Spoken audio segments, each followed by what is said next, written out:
طالبانو لخوا افغانانو ته ډیر زبردست زیری. د افغانانو لوی ارمان اوربند څنګه په پوره کېدو دی.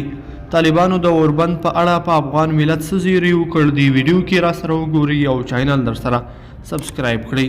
درنو لیدونکو السلام علیکم، وخت مو بخیر. قطر کې د طالبانو د سیاسي دفتر ویان نعیم وردګ وایي د اوربند په تړاو سلا شوې ده. طالب ویان نعیم وردګ وایي په اوربند هوکړه شوې ده، خو یوازې یو څه چې پاتې دي هغه د دواړو لوریو لاسلیک دی چې له لاسلیک وروسته به رسما خپلمنځي ناستې پیل شي.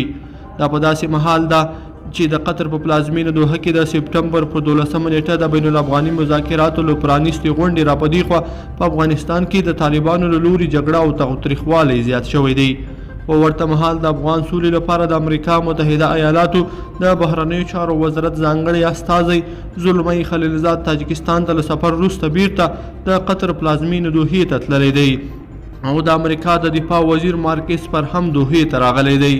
باخبره سرچینو خبریال ویبپاڼې ته ویلي چې ولسمشر غني به هم روانه اونۍ د سې شنبې پر ورځ د اکتوبر په 8مه نیټه دوحې ته ولاړ شي.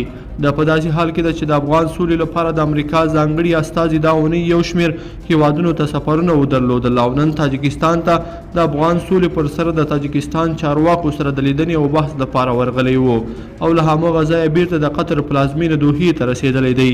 د افغان حکومت او طالبانو مرکچي پلاوو ترمنځ لا هم طرزالعملونه نه دي وروستي شوي. لیدونکو په دې هیله چې دا ویډیو به مو تر پایه راسره لیدلی وي. که مو دا ویډیو خوښه شوې ویډیو لایک کړئ د سره او چینل سبسکرایب کړئ.